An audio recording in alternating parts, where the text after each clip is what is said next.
Oh,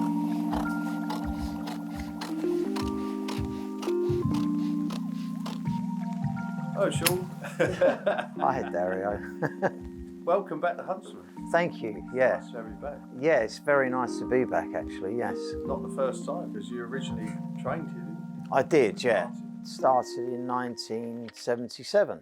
A lot of history, yeah, a lot of kind of memories and connections, and Huntsman being what it is in the West End, you know. Mr. Hammock was the head cutter here, and he always wore quite a spread collar and a very kind of, in comparison to some of the other styles, he looked positively kind of flamboyant. And I think this kind of carried through the whole ethos with the stuff here. And I mean, it was the late 70s, so you did have strange kind of styles and what have you. That elegance, I think, has stayed with Huntsman the whole way through. It is in the DNA, because it was Mr. and Mrs. Packer who actually owned the company at the time. He used to live at the top of the building. All a bit mysterious, you know, and no one ever really went up there. And they were quite, I won't use the word sinister, but they were, as I said, quite kind of mysterious. And Mr. Packer was very eccentric in his points. He used to have left and right collar points. Yeah, because he had such sloping shoulders. He thought they needed to be like that to match up. So it's great you being back here, Sean. It gives us a real advantage when we're seeing people for fittings. I know through the years, as you do, that there's always toing and froing when it comes to shirt sleeve length, collar proportions. So we can do that all in one go with a customer, so it eliminates all this toing and froing that would happen. The shirt making process pretty much always starts off with measurements, a full set of measurements.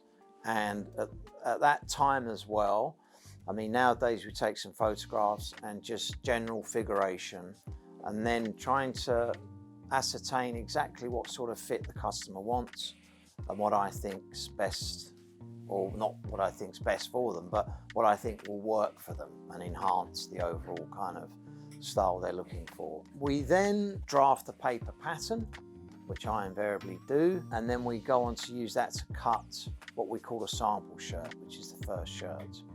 So at which point we do what I call a first fitting, where we slip it on the customer, have a quick look, make some notes. Then I insist that they wash it and wear it at least once or twice, so we can come back in, because just standing in a fitting room doing that, you know, it doesn't, you need to wear it and just sort of get a feel for it. Come back, and then we do what we call a final fitting, and I'll tweak the pattern if need be. Quite amazing, because over the years, most of the time one's adding to the pattern, and the customer and I, you know, a few times we've laughed about, you can see the kind of slight increase, the gradual increase in one's waistline, collar size and what have you. So yeah, it's you know, it's I suppose the word heritage or whatever, it's quite a unique thing, because it's not a lot of things in life that you'll have something that goes back, and then they'll have records of their wedding shirt, and you know, and it's all sorts of things. It's quite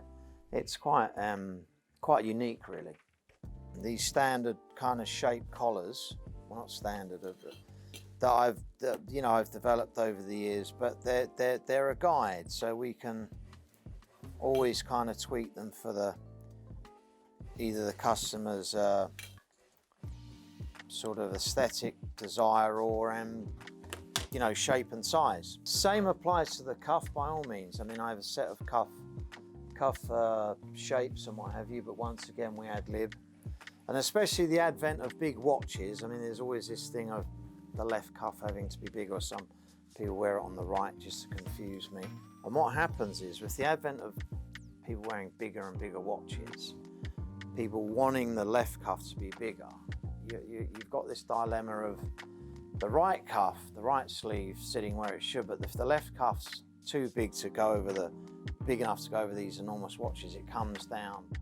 The overshirt is now something that's very popular. I mean, we do various styles. There's one here we've just done, which is in a very lightweight cord. And primarily, it's slightly bigger than a customer's regular day shirt. And other than that, we just ad lib on. This is a one-piece collar, and it's invariably worn open neck, and a couple of pockets for just additional stuff. So that's to be worn over a t-shirt or indeed your regular shirt, and to be worn outside, hence the kind of slightly shorter cut. And then we're doing lots of different ones, as much as slightly heavier, and it's like a jacket safari type shirt look. It's very helpful that we're both in the fitting room together, basically, so we can ascertain how much cuff sir wants to show, and as a consequence where the jacket sleeve should be, the depth of collar at the back being exposed, and where the lapels and what should sit, and the collar points, the spread and what have you, and where they should be under the lapels or as the waistcoat, as what you've got on today. And also, as people say, especially nowadays, bespoke clothing, whether it be suits, shirts, shoes, whatever, is so applicable now. The kind of thing what they call the circle economy, where sustainable fashion and holding on to stuff. I mean, I'm wearing a shirt today, and when I put it on, I noticed the cuffs were slightly fraying. But at some point when I get around to it, I'll cut a new set of collars and cuffs and put them on. That is a very sustainable form of fashion. I think because that was missing for a long time. I remember that when I first came into the trade, it was very common for people to send back their shirts, new collars and cuffs. Very much so. And now it did become a bit more of a throwaway culture after that. But I think it's coming back. People are starting to realise that, you know, it's not so much for a throwaway society. People are being re-educated to that, I think. Very much so. And I mean, I can remember a lot of people, when they had a shirt made, would have automatically at the time an extra collar and an extra set of cuffs. And then, really taking it to the extreme, they would then have the collar and cuff periodically laundered. So when it came to time to replace them, they would be matching perfectly. Yeah. I mean, this sort of stuff sounds, you know, very involved and what have you, but nowadays it's come that circle. It's very much more, instead of all these landfills full of clothing that gets chucked away, it's where it's at now with that sort of thing. People are becoming more mindful of that, and as a result are looking after their clothing better, I think. Yeah. Because they see that. I think it's also important that we show people what we do. We often take people around the workshops to show them, and when they see the level of work that's gone in, I think that makes them take a little bit more care from their side when they've seen what the care that we've put into making. Yeah. And they will last a long time. Yeah. Oh, very much so. I mean, I don't know about your suit, but this one I've got on now, I can't remember how old it is, but that's okay. I mean, you will find the age, but often, well, we have suits that are brought back. They pass down through generations. Yeah, exactly. Which is great to see, I think. Yeah. And back in the day, when I was learning, we had to learn, because we also used to make men's underwear.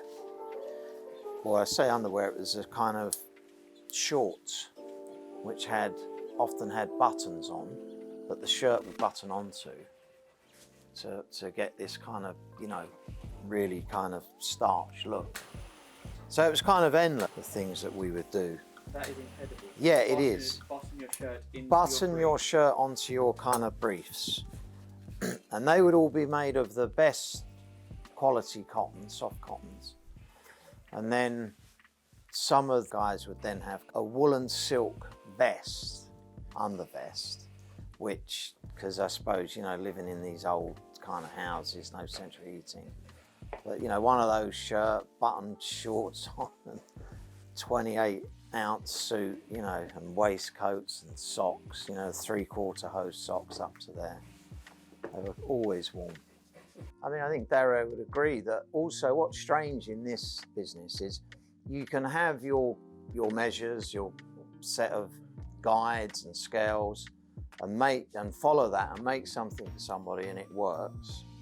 But then what throws you is, you know, then all of a sudden you apply the same thing to someone else and it doesn't quite work. So that's where the sort of experience of figuration and also gauging what the customer wants, you know, because sometimes it's not a case of right and wrong, it's just what a person likes, you know, and what suits them. And that's part of the bespoke experience, and that's getting on you and explaining to you why we're steering you the way we are and why it will work, because everybody's different, and everybody has different tastes, so it's sort of a case of trying to merge the two, isn't it? Yeah, basically it's and all the time adhering to the best quality in every aspect of it, you know, which goes without saying, which is something that Huntsman's always has been synonymous with, you know, the absolute best quality in everything. Well, it's me and Dario in our lunch break. Exactly.